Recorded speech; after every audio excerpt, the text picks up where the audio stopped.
Good evening, folks. This is Dave Schmidt. I'm your host here again tonight on the Cosmic Connections, and this is the October 14th program. I want to welcome everybody.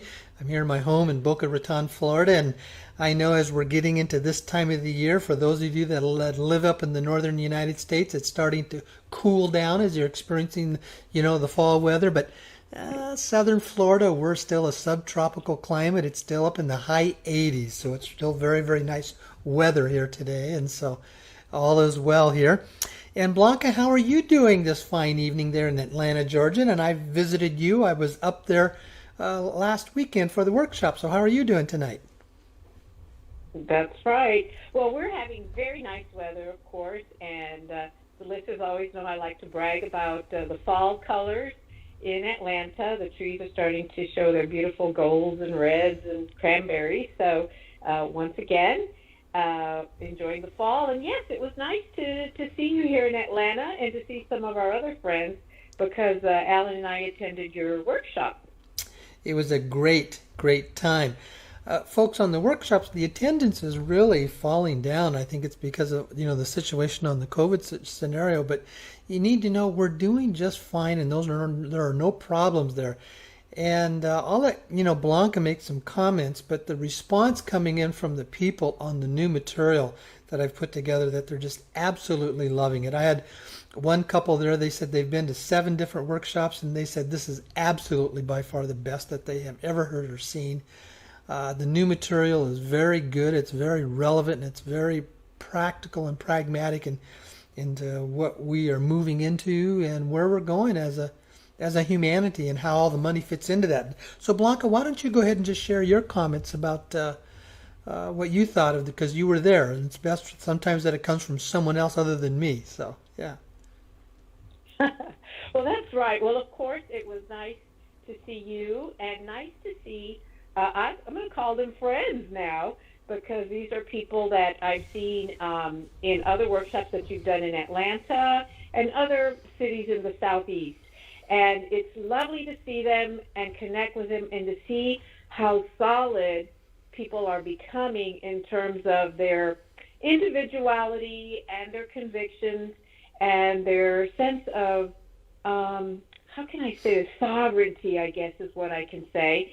And we compare notes about what's going on in our communities, et cetera.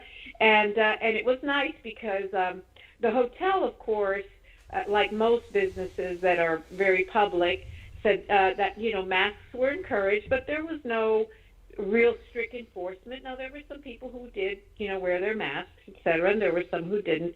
And then in the conference room for the session, the attendees were very comfortable not wearing masks. Of course, we weren't piled up on each other. It was an intimate group. And this session, what I liked was, because it was more intimate group, there was more participation, and we had time to, there was a lot of times when we just stop and have a conversation about what you were sharing. And I remember when you started to talk about just the latest information about the currency exchange and some of your thoughts about the currency exchange and your most recent talks with some of your contacts. That was good. It was good to get another perspective, an update, and that the theme of the currency exchange was woven throughout the entire session, which we liked. I mean, I liked that a lot. And the material, you did have some material that we've heard before, but maybe a little bit different emphasis. And then in the afternoon, there was a lot of practical information. You've always encouraged us to continue what I would call our own inner work. And another way to put it is a movement towards increasing our own awareness and our own empowerment. And so in the afternoon, we spent a lot of time listening to other luminaries who had, their perspective on what that was about increasing awareness. And they had their perspectives about, practical practices. So a lot of time was spent on how we could actually bring these ideas into practical experience in our lives so that it would work for us. So, yes, everybody was very complimentary, charged up, encouraged to continue on the path. I think we all kind of reinforced each other that we were on the right track in terms of the topics that we all like and embrace, like increased freedom, increased abundance, increased sovereignty, increased awareness, those sort of things. So that was kind of our experience with it. So I encourage people to, if they've got the time and it's not a difficult thing to get to Florida, to go ahead and go.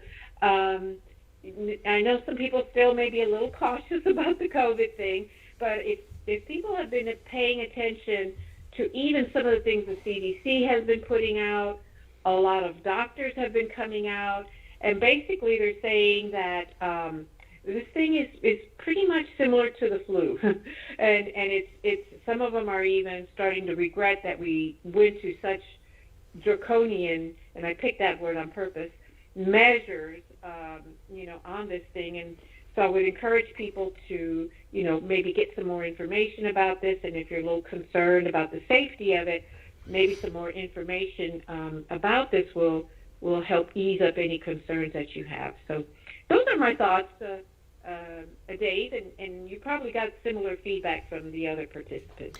Well, I think the thing that seemed to be coming in the most was they enjoyed about the material I'm bringing through is practical, and there's a lot of how-tos versus just information.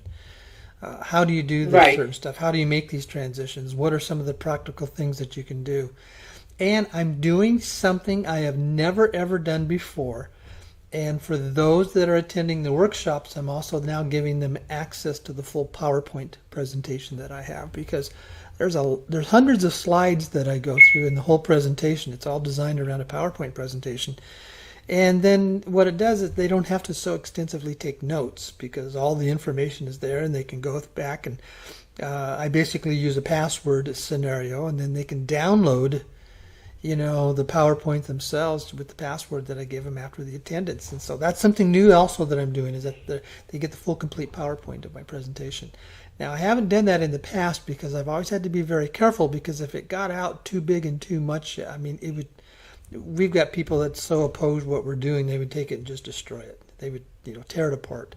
Because once it's out on the internet, you lose control of it. So, but that's why I give that to the people who have attended the workshop, and it's through a password. They get access to the whole complete PowerPoint, and what they're hearing is the difference. Also, the big thing is the practical how-tos about how do we do this stuff? How do we make this transition? What are the things that we can do?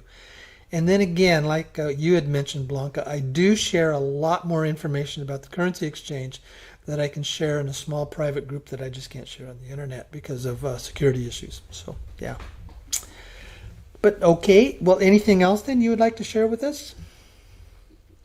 No, again, it was nice seeing everyone, and I think that's one of my favorite parts of it, is revisiting with folks, comparing notes, having conversations. Really, when Alan and I were kind of digesting the experience, it's really nice to talk with people who understand totally what you're talking about and don't look at you like, what planet are you from?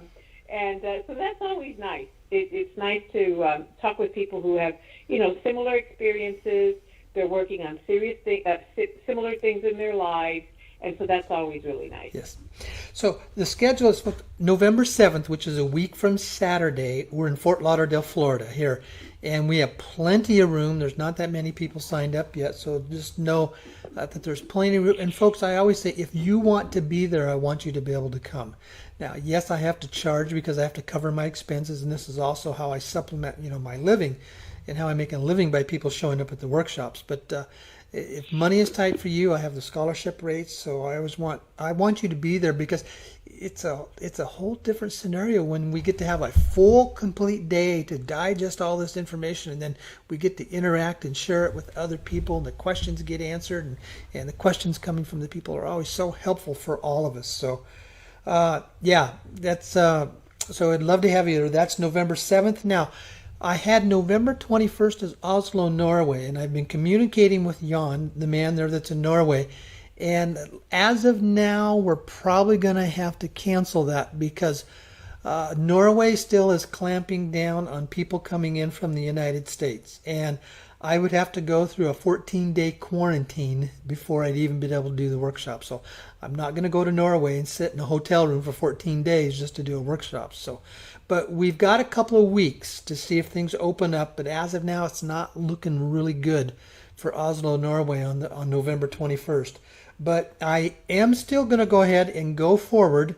I should say, no, I'm sorry. I was wrong on those dates. October 24th, a week from Saturday, is Fort Lauderdale. November 7th is going to be Phoenix. Now, I'm waiting for a call back from the hotel. They were supposed to call me today, and they didn't. If we can't meet in Phoenix, I'm almost positive we can. We will do it instead in Sedona, because I know we can meet in Sedona. They are allowing meetings to take place there. So most likely Phoenix, with the probable Sedona on November 7th. November 21st is the Oslo, Norway, that is basically almost certainly going to be canceled. And then December 5th is Las Vegas, folks. And that one is going to be etched in stone, because I know they are allowing meetings to be taking place in Vegas, and that's a good time to kind of get away to, before we get too deep into the holiday season around the Christmas time. So it's nice to go for Vegas, baby. And it'd be nice just to have a good, fun time there together for all of us. So again, October 24th is Fort Lauderdale. November 7th is Phoenix. November 21st, I'm not going to reschedule anything. If I don't get to do Oslo, I'll still leave it open. And then December 5th is Las Vegas. And we would love you to come. Very pertinent, very relevant information. How do we deal with this? Why is all this money happening? And how do we allow this to come into our lives? So, Blanca, with that, is there anything you would like to share with us before we go into the program tonight? No, I think we're good to go. Okay. Tonight, I am going to share a video of a gentleman that I have been listening to on and off for almost 8 years now. He goes by the name Zingdad. His name really is Arne Arlingham. He's out of South Africa is where he lives. And yes, he channels a Palladian is what he does. But his messages have always been so relevant and pragmatic and to the point of what's going on. And when I heard this, I thought, oh my gosh, he put a perspective on what's happening in the upcoming elections and the whole COVID-19 scenario that we don't hear from very many. And yes, it is. It's Adamu is the name of the Palladian that he is channeling, that he is speaking through the message on that. And I heard that, and I went ahead and shared that with the people at the workshop in Atlanta, and they absolutely loved it. And I asked them, I said, do you think I should do this on the radio program? And they all just overwhelmingly said, this would be absolutely great, Dave, to just share this. So I'm going to share this with you. If you want to be able to get this yourself, all you have to do is go to his website, Zingdad, Zingdad, Zingdad.com. I did put also the link out and the information on the newsletter that I sent out, and that's where you can get the information if you wanted to listen to this yourself. Okay, so here we are, and we're going to listen to him tonight. Okay. Greetings to you, my friends. I am Adamu of the monadic entity of the Pleiadian civilization, and I am speaking to you as always through my trusted friend and scribe, Zingdad. As always, what I would like to be speaking to you about is your awakening, the elevation of your consciousness, your enlightenment. And what I am going to speak to you about is the related topics of your elections and the coronavirus, and then I'm going to invite you to an interaction where we can really begin to talk about awakening and ascension. So, elections. This is not normally a topic that I would wish to address with you. We as the Pleiadian Collective are not normally particularly interested in the political theatre that occurs here on planet Earth, because normally you are being presented a collection of choices that are always still just fronts for the global elite, the dark cabal, the Illuminati, whatever we are calling them. Well, as of now, I find I'm choosing to call them the delete. Dark elite, busy being erased from this position of de facto leadership of the planet, busy losing that status, therefore the delete. The elections now in the United States are interesting in that this is something more than the usual political theater. This is actually a battle, a litmus test, I suppose one could say, in the battle between two levels of consciousness. On the one hand, we have the delete and their deep desire to put a cap on the elevation of consciousness, to disallow humanity from rising from third density much beyond fourth. The fourth density of consciousness is the density of other responsibility. At the fourth density of consciousness, you are willing to place an other on a pedestal and to say, you lead me, you teach me, you tell me what to do.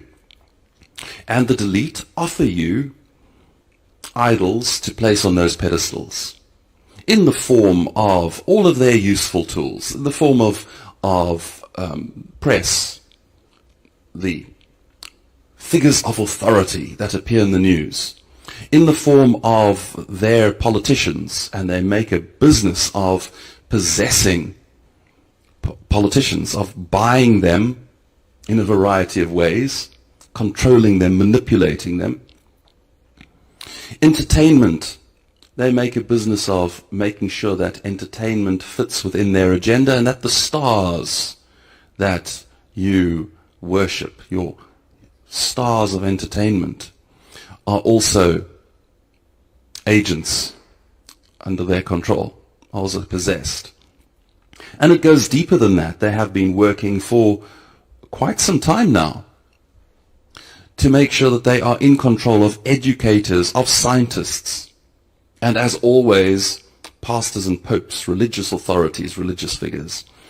Wherever they can, they strive to take ownership and possess and control through a network of manipulation and control anybody that might be seen to be somebody that would be an authority. And so they block your consciousness from rising above other responsibility. And then they tell you who you must give your authority or responsibility to. And you do. And so you are led like lambs to the slaughter. You are taught and trained and controlled and manipulated.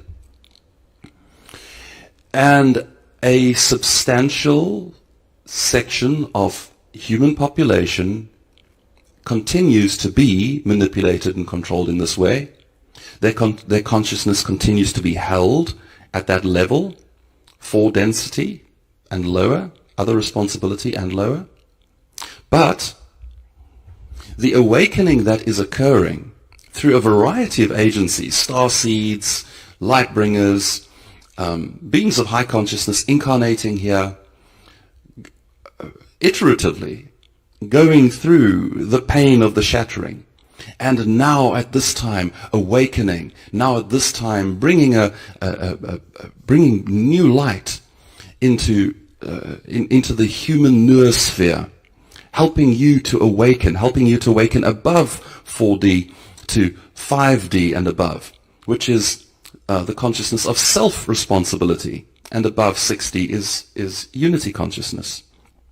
But already at the level of self-responsibility, you look to your own authority. You look to your connection to the divine that you find within yourself. And if you find the connection to the divine within yourself, you're very unlikely to place others on pedestals. You're very unlikely to simply follow like a sheep. You become self-motivated. You know who you are. You know what's true for you. And when you see these talking heads on television, these authority figures, you listen to what they say and you start to see through the lies. You start to look more broadly for your sources of information. You start to find alternative streams of information, and you have your own filter in place. You say, this is true and that's not. I'll go with this and that doesn't resonate for me. Self-responsibility dawns. And what's happening right now in America, I say it's a litmus test of the battle between these two types of consciousness. Because the other responsible are clearly playing the game according to the delite's wishes. They're engaged in all kinds of dirty tricks, in all kinds of voter fraud, creating maximum pain and chaos, really promoting a story in your collective consciousness that everything is going to hell and that you need to get back on the bandwagon. You need to, again, begin to follow the leadership that is being offered to you, that the delete support, or else life will become completely untenable. So, this is what is going on right now, and it's very interesting to notice that you definitely do seem to be moving strongly towards the self-responsible timeline when we notice that less and less of you are believing the press. Something like 2/3 of all respondents to a recent survey in the United States said they find the press to be largely not believable. About 1/3 said utterly unbelievable. So these kinds of indications are interesting. It will be very interesting to see what actually happens with the election. Because now, as with the last election in the United States, it is a test of consciousness, but now it really matters. Those of you that have been watching carefully, those of you that have been using alternative media sources will know that the last 4 years of the present presidency have really been about putting everything in place, preparation for a seismic shift in the political landscape, in what is happening in American politics, because there has been so much dirty business, and all of this is going to be brought to the surface. It's going to be quite a shock for many, for those who have been attached to their other responsible position. They are going to be, what we see in the future, what we see coming is, if you stay to the self-responsible timeline, a big shock for the other responsibles, an opportunity for grand awakening, and they may take it, they might not. It will be interesting. I don't want to say a lot more about the elections. They are important. If you are in America, if you're an American citizen, if you are able to vote, well, make your choice appropriately, but I'm sure you already are. So this is really more of an update. What's also very interesting at the moment is what's occurring with the coronavirus pandemic. What I wish to say is this, my friends. First of all, the coronavirus is a manufactured virus. Again, if you've been reading behind the scenes, this won't come as a surprise for you at all. It's a manufactured virus. It was produced in a laboratory, and it's not very difficult to guess which that laboratory was. What's interesting is that the production of this virus was financed by the delete through their agents, their tools, their minions, paid for the development of this virus. The purpose of this virus really comes down to just one thing. Why would they manufacture this virus? They always have a number of purposes that it will serve, but the primary purpose was just this, to make Earth humanity clamor, beg for a vaccine. That's the overriding number one purpose, to make you beg for a vaccine. Why do they want you to beg for a vaccine? They want to be able to universally vaccinate the whole planet. Why do they want to do that? The vaccine that they have in mind, that they were in the process of developing while they were developing the virus, is a gene therapy tool. Now, my friends, this is not something to be taken lightly. Gene therapy. Therapy being a euphemism. The alteration of your genetic code. What is it that differs, that makes you human? You're an eternal, immortal spirit being. You are in a human body. Your body is as it is because of your genetics. That's what makes you human, and not some other kind of a physical form. You're a human because of your genetics. If they can control your genetics, they gain vast access to the controlling of all of humanity.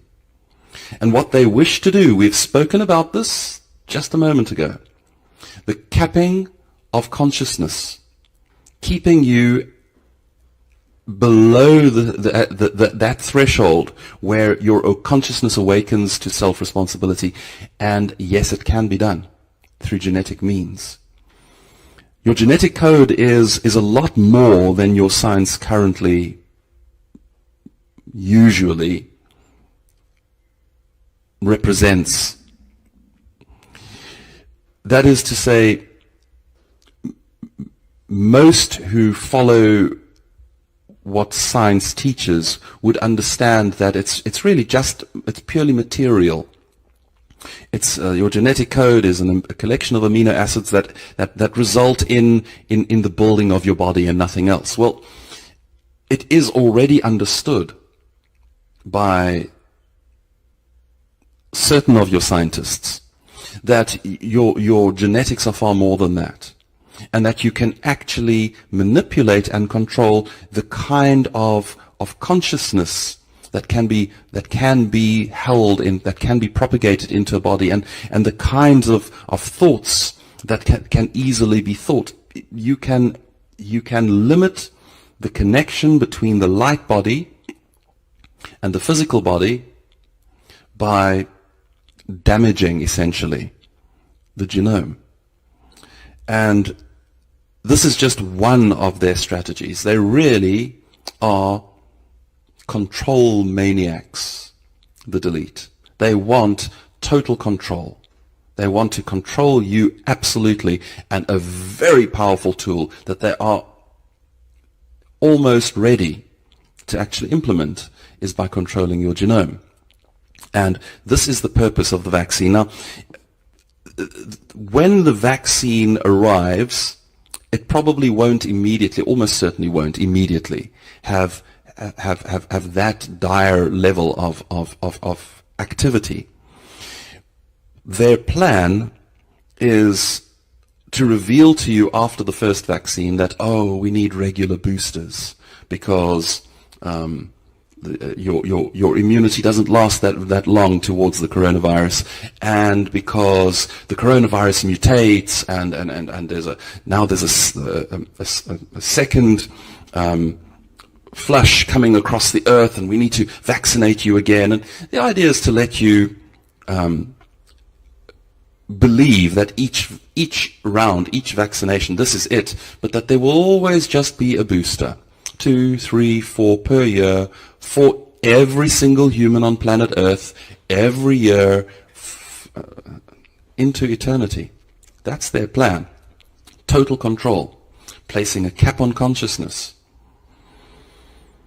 Why this will fail is interesting. First of all, it fails because of the awakening in humanity. there is certainly a sufficient percentage of all humans right now that will resist being vaccinated. Just on some instinctive, intuitive level, they say, this doesn't seem right.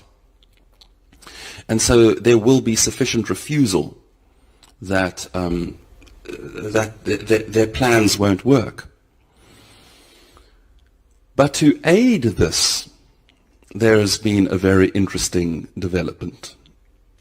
And to discuss this development, I need to take a brief step back and tell you what it is that we, as the Pleiadian civilization, what do we do when we encounter a viral agent that causes epidemic or might potentially cause pandemic amongst our civilization?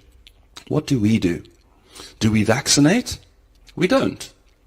We've moved beyond the point where we believe it's necessary to have an intervention in the physical body. The bodies are intelligent. They have beautiful, intelligent immune systems, like yours. Our bodies have the same kind of mechanisms. We are also genetic beings. We're very similar to you in many ways. So what we do is, as soon as we discover such a problematic virus, is we take the virus into the laboratory, and our technology, our understanding of genetics, DNA, RNA, and so forth, is really substantially in advance of your own. I don't wish to gloat. You're doing very well, but we've had tens of thousands of years of uninterrupted development before your civilization was even in its infancy. So it shouldn't come as a surprise that we really have mastered these techniques. And what we do is we take the virus and we look at its genetics, and we alter the virus's genetics and release an altered strain, which we call a domesticated strain. You know, if you look at the dog and you compare a domesticated dog to a wild wolf, dogs versus wolves, wild versus domesticated. Well, a wild viral strain propagates through the population and causes illness. A domesticated viral strain is far, far, far more contagious, far more likely to propagate through the population, jumps from person to person and propagates rampantly, but is not at all damaging to your health. That's a domesticated strain. Now, if you think about that for just a moment, the domesticated strain will completely outcompete the wild strain because it's far more contagious. But you don't mind, because when you catch it, it causes negligible harm. There is an immune response. Naturally, your body recognizes he has a virus. Your body knows what viruses are, and in your case, the coronavirus. The coronavirus is a mutated member of a family of viruses which your body knows so well. You have colds which are caused by coronaviruses. They're of the same family. Your body knows what a coronavirus is. So if your immune system is functioning, and if you're nominally healthy, and you got the wild strain, you would probably be fine. You would get ill, not feel well, but you'd get over it. If you get the domesticated strain, you have perhaps a day or 2, 3 at the very outside of your body's immune system responding, coping, producing its own antibodies, doing its beautiful genius thing that it does, which is responding to such a threat. So this is this is what we do, and this is why we actually, when we have a viral strain like that, we pass around little vials, and we willingly, knowingly take a few days off and infect ourselves with the domesticated strain, and life goes on. So that's a domesticated strain. Now, by some, let's call it miraculous divine intervention, there seems to be what very much appears to be a domesticated strain doing the rounds on planet Earth right now. Which means the coronavirus has gone from being a threat to becoming less and less of a threat. The wild virus is still out there. And there are still many human beings with terrible comorbidities, people who are very ill with all kinds of things. And there is still, at this point, there is still a powerful political agenda to drive your demand for the vaccine. So you are being lied to wholesale about the impact and the effect of the coronavirus. People who are dying of other things, you're being told they died of coronavirus. The test is that is used, the PCR test, is not intended to be used in this way. You get false positives. In every possible way, you are being manipulated to continue to demand the vaccine. It's no longer necessary. If the vaccines were produced by really trustworthy laboratories whose intentions are absolutely the purest, then I would say there might be a case for a very small section of the population, those that we know to be truly at risk, to be vaccinated. People who have real health problems, people who are old, obese, who are struggling with problems of the lungs, problems of the heart, problems of the vascular system. There's a case to be made that a ethically crafted vaccine could be used. But for the rest of the population, given everything that's going on, given the medicines that are available, if you get it, that you don't get too ill with it, given all of that, given what's known, if the medical fraternity and the so-called World Health Organization were truly all operating from a place of integrity and honesty and authenticity for the greatest good of humanity, then there would not be a push at all for global vaccinations. So that then my update on the subject of the coronavirus. My friends, there's so much going on. And we are able to have this conversation and things are able to proceed as they are because the elite are in as much trouble as they are. They're a many-headed monster. In mythology, there was a beast called a hydra, a creature with many heads. That's what they are. They're a many-headed monster. And they're, up until sometime fairly recently, there was one head that bound the others to its will and was controlling this monster. And so it was working in concert, working together for total domination and control of the planet. That head has been decapitated. If you want to know about that, we have spoken about it. It's called The Story of the Ancient Red Vampire. You have a look at that if you haven't already. But as a consequence, there are now many heads, and they're not all playing together. They form temporary alliances. Those alliances break and shift, and they attack each other, and there's internal conflict, and that's why they keep dropping the ball. That's why it was possible in the last election in the United States for an agent that doesn't serve them, for an agent not of the delete to win the election. That's why it's possible that it's going to happen again.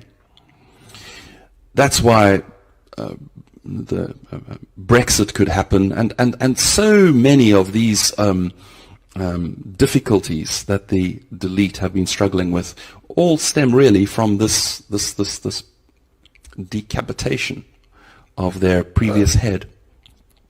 So, my friends, what I'd like to say in closing is we will be having live events.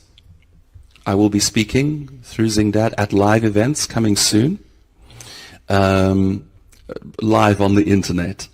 So not recorded like this format is, but speaking to you in person. And if you'd like to join in that, those events will be finally to talk about awakening and the elevation of consciousness, to talk about your transformation, to talk about discovering the divine within, to help you to find that, to help you to bring your own divine light into your being. So raising consciousness from self-responsible up to unity consciousness. So what we'll be doing, we'll be addressing this in a number of ways, meditating together and having deep conversations together about awakening. It's really time for us to move the conversation in that direction. So, as always, a fairly lengthy update from me. I look forward to our shared live events.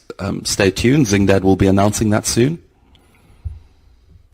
Until then, stay strong. You're doing beautifully. I love you all with the heart of oneness. I am Adamu of the monadic entity of the Pleiadian civilization, and I have been coming, as always, to you through my dear friend and scribe, Zingdad. Until next time, goodbye. Well, very, very appropriate and very what I call relevant information that had come through there. As I had mentioned to you, I have been listening to him off and on for about 8 years, and I've always found the information to be very relevant, very good, very accurate.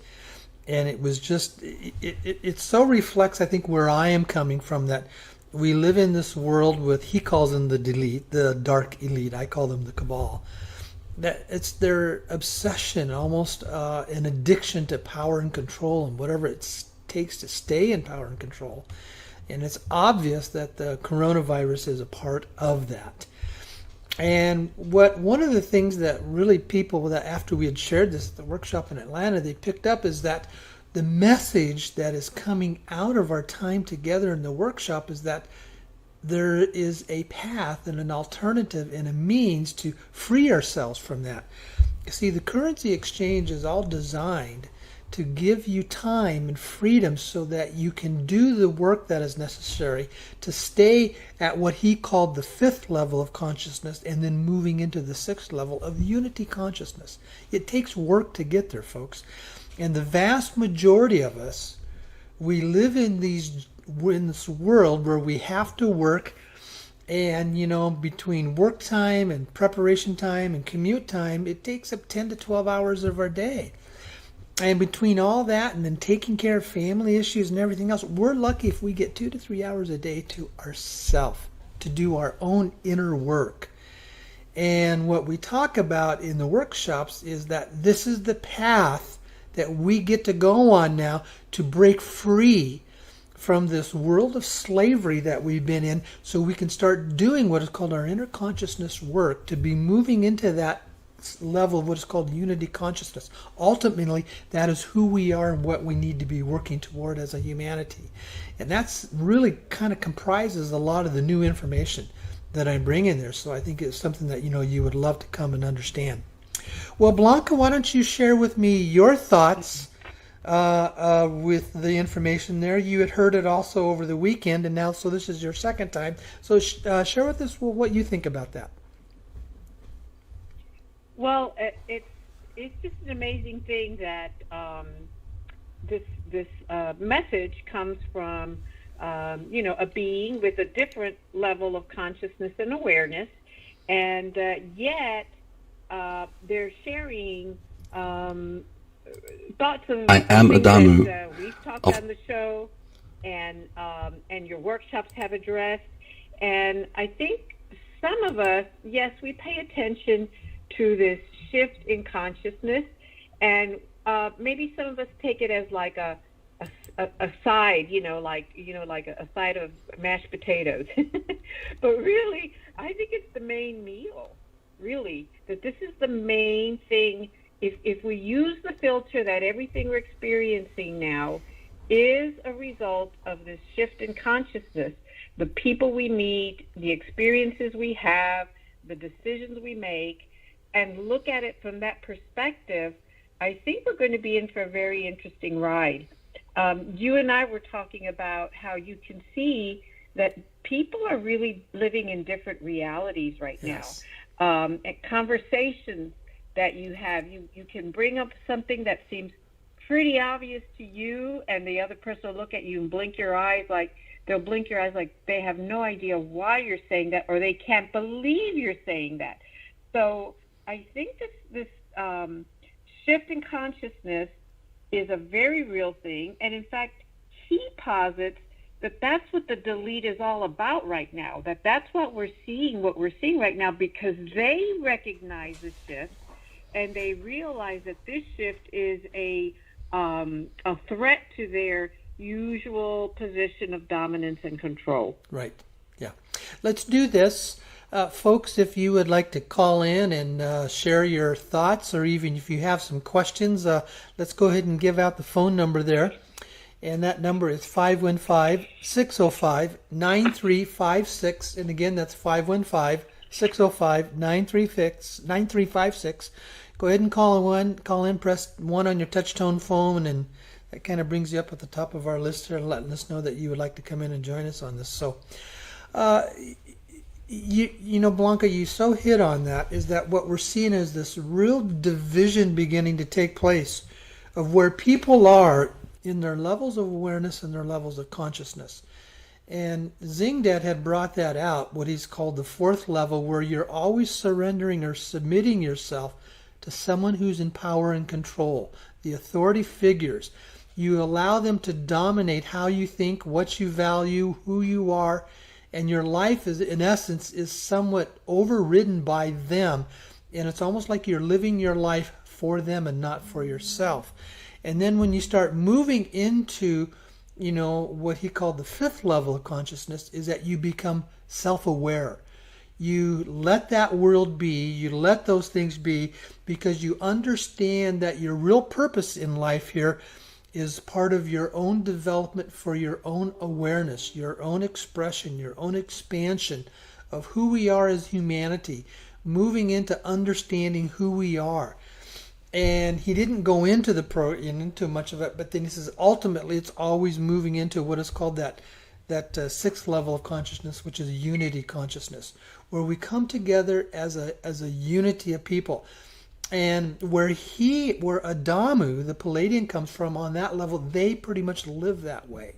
But he says they've been at it for tens of thousands of years beyond us, and we're just starting to understand this and moving into this as a collective. And that is always where our progression of where we need to go, because that's what life is about. And until we understand that, we're going to continue to live in what is called the lower levels of consciousness of slavery. We're going to continue to be that. Others are going to dominate and control our lives. Others are going to dictate us what we're supposed to do, what we can and what we cannot do. Others are going to control us over what is valuable and what is not valuable, instead of learning that for ourselves. And that was one of the reasons why I enjoyed this message so much, because it was very practical, very down to earth, very pragmatic, how the elections can have an impact on that. And then even what we're seeing is the cabal's ability of power and control using the coronavirus. And what was very positive, he says, we're moving beyond it. We are moving beyond it. There's that domesticated strain is the term that he used that we're beginning to have here. It's happening in our world, on this planet, that it's not going to impact us anymore, but they're still going to try to convince everybody you got to have the vaccination, and he told you what the intent of that was. So, well, Blanca, let's go back to you and share some more of your thoughts there. Well, yes, I thought it was interesting, and you probably heard it too, when he just said that the elections are a litmus test on the direction that we're going to go, or want to go, or choose to go on these two different, I wouldn't say opposing, two different ways of embracing consciousness. He just basically said that's what that is. Didn't tell us how to vote, no. But he just said this is the way this is manifesting. This tug of, are we going to continue to be what he calls other responsible, where we give others authority over ourselves, or are we going to continue to push towards self-responsibility, where we are responsible for our decisions, the information, our own education, our own decision-making, our own health, that sort of thing. And so it's really interesting to look at it from that perspective, don't you think? Well, it was interesting, and even how that ties in, as at the beginning of it, when he talked about the elections, and Adami was saying normally from their perspective they don't really involve themselves that much with the elections that we have here on planet Earth within the United States, because really we don't have much of a choice. Both of the candidates are what are called controlled by the elite, by the cabal. And I did talk about that about 3 or 4 weeks ago when I talked about the governing process and the election process. And I'll go over it really quickly again. Here in the United States, a president cannot get elected without raising scores of millions of dollars. And so what happens is the cabal controls who gets to raise the money. And I shared with you the illustration when we go back about 4 years, and we had the 2016 Republican primary election. On the Democrat side, it was pretty much already decided, Hillary Clinton was their candidate. And she was the cabal choice candidate. Well, in the Republican side, early on, when they had the first, debate, there were about 12 candidates that were up there. Donald Trump was the only one that wasn't out raising any money. The other 11, there was one candidate that had outraised all of the others combined. That was Jeb Bush. So what you saw again was this cabal controlling who could raise the money and who they wanted their choice and their control candidate to be. It was very obvious they were pushing Jeb Bush to be the Republican candidate. So regardless of who wins the election, Republican or Democrat, Jeb Bush or Clinton, they would have been in control. And I'm giving you what is my opinion. Fortunately, the Republicans rose up and said, wait a minute, we're done with the Clinton-Bush era. If we would have had another Bush, it means that we would have had 36 years of either a Bush, a Clinton, or an Obama in the presidency or the vice presidency. And even in the Obama, you still had a Clinton, Hillary as Secretary of State. So you had these powerful, controlled, what I call cabal-controlled entities of our politics, the Bushes and the Clintons on both the Republican and Democrat side, totally controlled by the cabal. And up steps Donald Trump, and they can't control him because he doesn't need their money. Because see, it's the money becomes the tool of power and control. And I think that's what's being reflected here again, and we're seeing the same thing. We're once again seeing the old controlled system on one side versus basically what is, the person Donald Trump who is not dependent upon the control of the cabal money. And they can't control him. And that's why there's so much opposition, so much attack that comes at him from the cabal-controlled mechanisms, whether it's the entertainment industry, the media industry, and whatever it may be. So we're seeing, again, the really clear choice that's taking place in there. So, well, Blanca, we do have one person that has called in, and I should say that says that they were ready to come on the air. Are we ready to go to the caller? Sure. Okay. We'll just go right directly to the person. They're from area code 203, so I'm going to bring them right directly on the air. Here you are. You're on the air here with Dave. What can I help you with? Hi, Dave. Yes, I listened to the news reports, ones that the pundits, political pundits that we hear on the radio, and it looks like the Republicans, like Sean Hannity and those people, they're going to have a surprise news report saying from the New York Times and the Washington Post. They're saying that the Democrats coming out with reports about Joe Biden, how he lied and is directly connected to foreign entities due to his son's Hunter Biden's connections with that company he ran. And then today on Sean Hannity, they're saying, let's see, Democrats are going to have surprise reports just before Election Day. They're ready to release it. This was Bill O'Reilly talking. And they're coming out with reports about the Democrats are going to launch attacks on Trump through the Washington Post and the New York Times about very negative stories about Trump. And so it looks like there's going to be a lot of fireworks. It is. The question is, who's the worst liar? I mean, they all claim, the Democrats are claiming that Trump's a big liar. And then they also, the Sean Hannity people are saying that Joe Biden's a liar. So it's not about Trump worse than the other. Okay, it's not about Trump versus Biden. It's about power and control of the cabal versus humanity. Oh, yeah. That's what this is about. If you're going to get involved in the drama around Trump and Biden, there's going to be drama on both sides. You're going to find reasons to attack both. You're going to find reasons that you don't like both of them. It's not about who they are. It's about who controls them. That's what this is about. And we have seen so far that they can't control Trump. Does Trump have his problems? Of course he has his problems. Is there things I don't like about him? Of course there is. But it's not about Trump versus Biden. It's about who controls higher than that. And Biden is a puppet to the cabal system. There's no question about that. And Trump has showed us that he is trying very much to keep himself free from that process. Forget Biden versus Trump. I mean, they're going to attack, they're going to facilitate each other, they're going to get nasty, it's going to get extremely negative in the next couple of weeks leading up to an election. That's par for the course. And they're trying to influence the people who aren't aware and awake. That's how I see this. So I say let go of the battle between Trump and Biden. Forget that stuff. Don't lower yourself to that level of the drama. It's bigger than that. It's far bigger than that.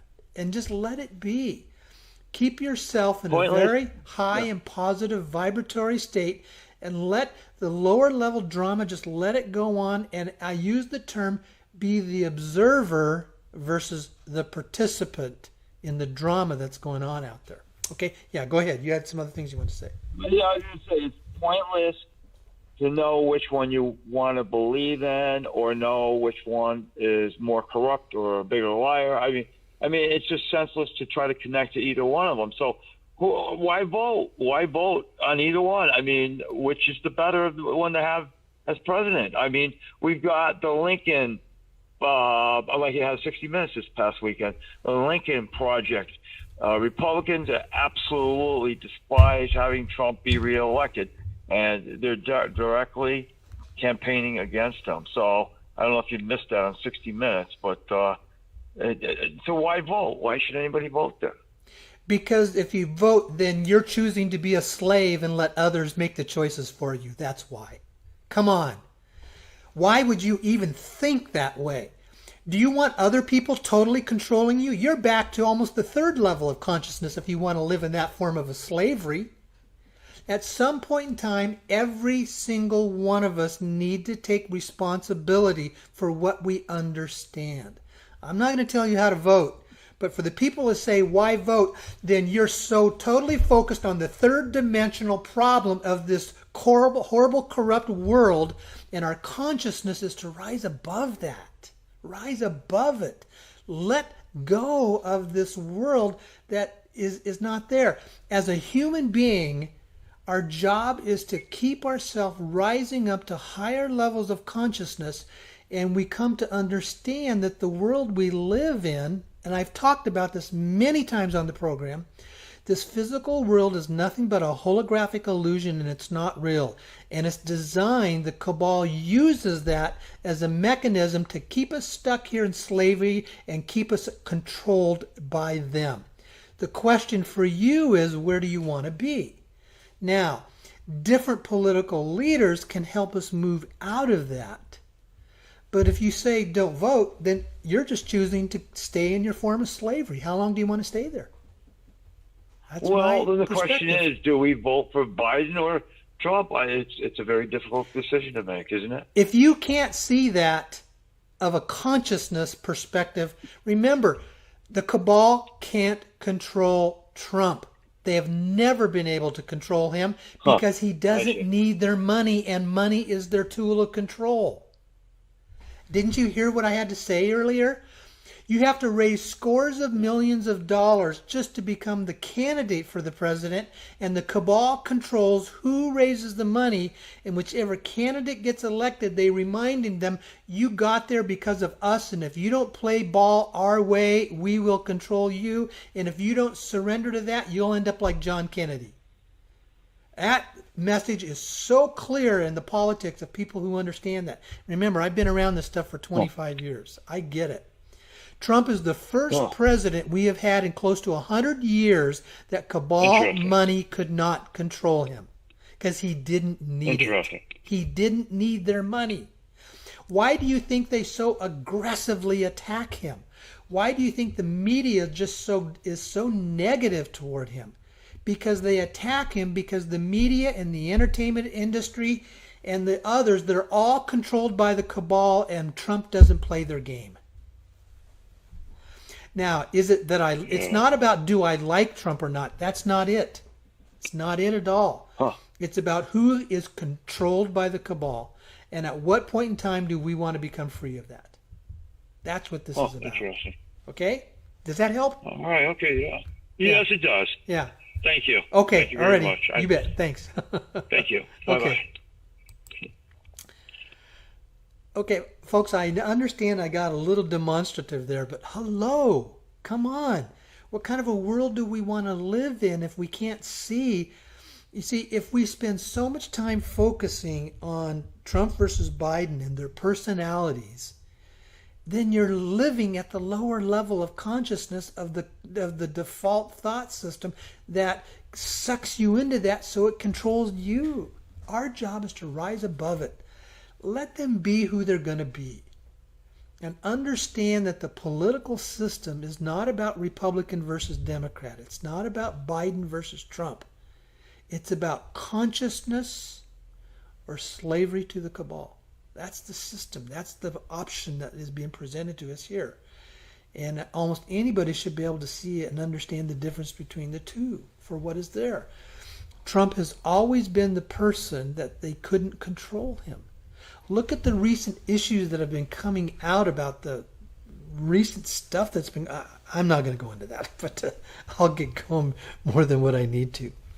Well, Blanca, let's go back to you. I'll let you share your comments on that after I've shared mine. So, well, I do appreciate the callers coming in and coming up with their questions, because it seemed to me this dear caller was actually wrestling with this, and it would be a nice exercise, especially for those who aren't decided, right? To just say, well, let me, instead of this guy was fooling around with this, and this guy accepted this money from all the stuff that's going to be thrown around.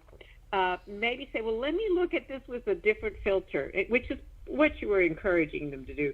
Let's look at the filter of, if it's true that consciousness is rising, that humanity is going towards more freedom, more abundance, more self-responsibility, and less power and control, less lying and cheating, and less control by people outside of ourselves. And if you say, well, if I'm going to judge based on that, then you can look, for example, Biden, I think, has been in office. He's been in government for 47 years. So there's plenty of video and history about what he's done. And you could see, well, was that towards more freedom and more lifting of humanity? And then, of course, Trump has been in office for close to 4 years, and you could see what he has done.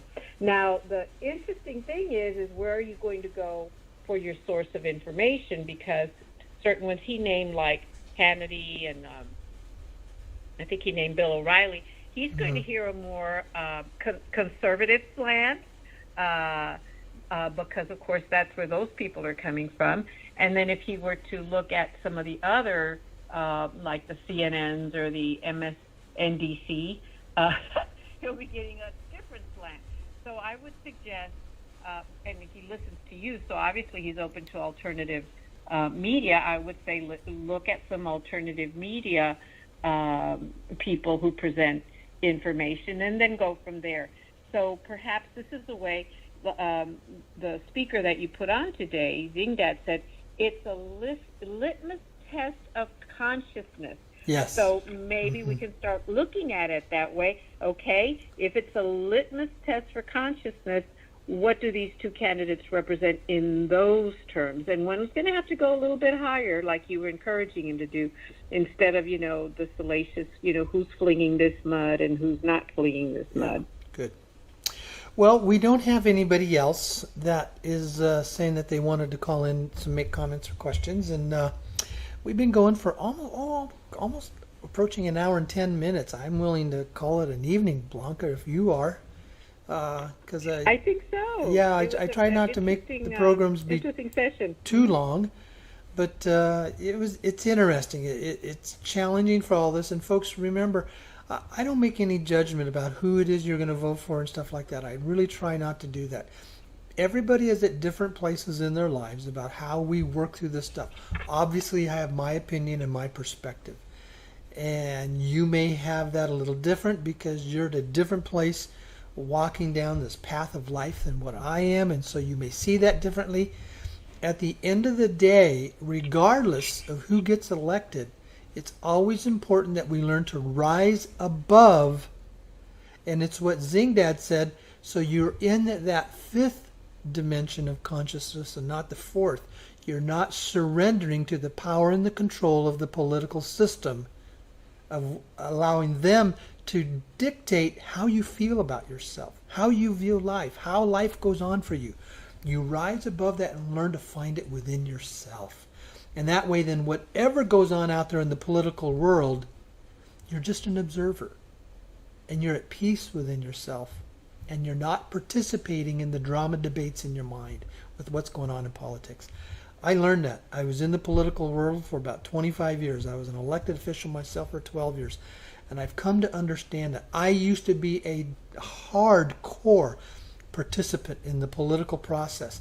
And I look back at my life and I realized I was never really in peace a lot because I was always battling in the drama of what was going on. And I allowed myself to stay at that level. And it was after I got out of the political process, I learned how to step away. I learned how to be the observer versus the participant. And I learned how to bring myself to that higher level of understanding and consciousness so I'm at peace within myself. And there's no better place to be than that, because that is what brings us to the place where we're in control regardless of what's going on around us. So, okay. Well, Blanca, anything else you'd like to share before we call it a night? No, I think we had a good discussion, and I think we're good. Okay. Well, folks, then we'll see you again next week. Again, would love to have you attending, the upcoming workshops, October 24th in Fort Lauderdale, November 7th, either going to be in Phoenix or possibly Sedona, and December 5th in Las Vegas. So thank you very much for joining us tonight, and we will see you next week. Okay.